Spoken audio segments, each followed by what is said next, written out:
Hello बच्चों, let's see the question. Two parallel beams of light of wavelength lambda inclined to each other at angle theta less and less than 1 are incident on a plane at near normal incidence. The fringe width will be, here we have given a diagram with 4 options. Now to answer this question, first we will discuss here the key concept, and here the key concept is fringe width.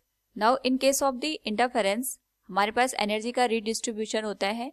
उसके बाद जो successive bright और dark fringe बनती है उनके बीच की जो distance होती है उसको हम फ्रिंज विड्थ का नाम देते हैं. It is denoted by beta and it is given as lambda into capital D divided by small d. Capital D denotes the distance between source and screen and small d is the distance between the sources.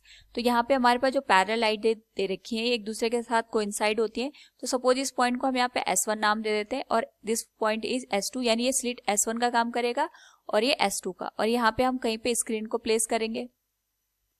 Now यहाँ पे अगर हम इनको extend कर दें at this point, तो यहाँ पे जो हमारे पास डिस्टेंस बनेगी बिटवीन स्क्रीन एंड सोर्स ये कैपिटल डी के बराबर बनेगी. S1 और S2 के बीच की जो डिस्टेंस है ये स्मॉल डी के बराबर है यहाँ पे, और हमें यहाँ पे बीटा की वैल्यू निकालनी है. तो बीटा की वैल्यू निकालने के लिए अगर हम यहाँ पे कैपिटल डी और स्मॉल डी का रिलेशन फाइंड आउट कर दें तो we can find out the value of beta. तो इसके लिए हम यहाँ पे ज्योमेट्री का यूज करेंगे. सो फॉर दिस अगर हम यहाँ पे देखें तो ये जो हमारे पास रेज दे रखी है दोज आर द पैरेलल, ये हमारे पास यहाँ पे पैरेलल लाइट रेज है. तो उस वजह से अगर ये एंगल थीटा है तो this angle will also be theta, और इसके करस्पॉन्डिंग हम यहाँ पे परपेंडिकुलर बाइसेक्टर ड्रॉ कर देते हैं. यानी यहाँ पे हम एक ऐसी लाइन ड्रॉ कर रहे हैं जो कि इस S1 और S2 की डिस्टेंस को हाफ पार्ट में डिवाइड कर रहा है. इसके करस्पॉन्डिंग जो थीटा होगा ये भी दो हाफ पार्ट में यहाँ पे डिवाइड हो जाएगा, और साथ में यहाँ पे ये जो लाइन है it will B perpendicular on this line S1 and S2. ये S1 और S2 के ऊपर यहाँ पे परपेंडिकुलर हमने ड्रॉ किया, जिस वजह से ये यहाँ पे परपेंडिकुलर बाइसेक्टर का काम करेगा. और यहाँ पे जो एंगल की वैल्यू होगी this will be half of the previous value. यानी ये जो पूरा एंगल है अगर हम इसको अलग से ड्रॉ करें, दिस वन इज, ये एंगल हमारे पास थीटा था तो ये पूरा एंगल थीटा होगा. तो ये जो एंगल होगा this will be theta by 2.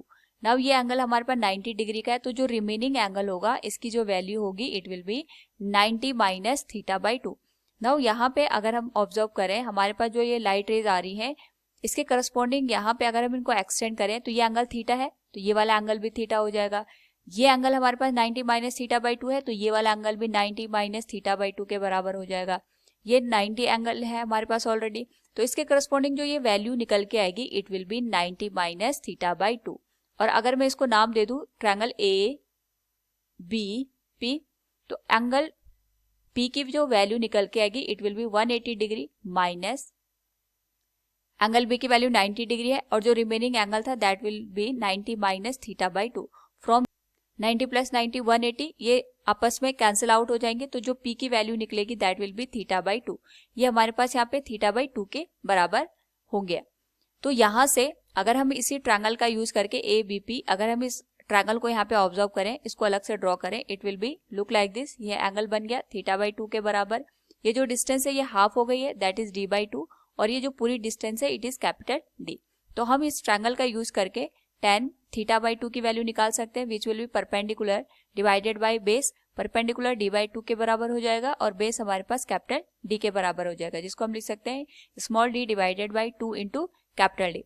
Now यहाँ पे अगर हम एंगल की बात करें theta is less than 1, theta की वैल्यू यहाँ पे 1 से कम है, तो हमारे पास जो स्मॉल एंगल होता है उसके लिए tan थीटा की जो वैल्यू होती है इट इज अप्रोक्सीमेट थीटा के बराबर हो जाती है. यानी जो tan थीटा बाई 2 है इसको हम अप्रोक्सीमेट थीटा बाई 2 के बराबर लिख सकते हैं, and theta by 2 will be given as small d divided by 2 into capital D. 2 से 2 कैंसिल हो जाएगा, तो जो थीटा की वैल्यू है ये आ जाएगी small d divided by capital D. इसको मैं इक्वेशन नंबर फर्स्ट दे सकती हूँ यहाँ पे.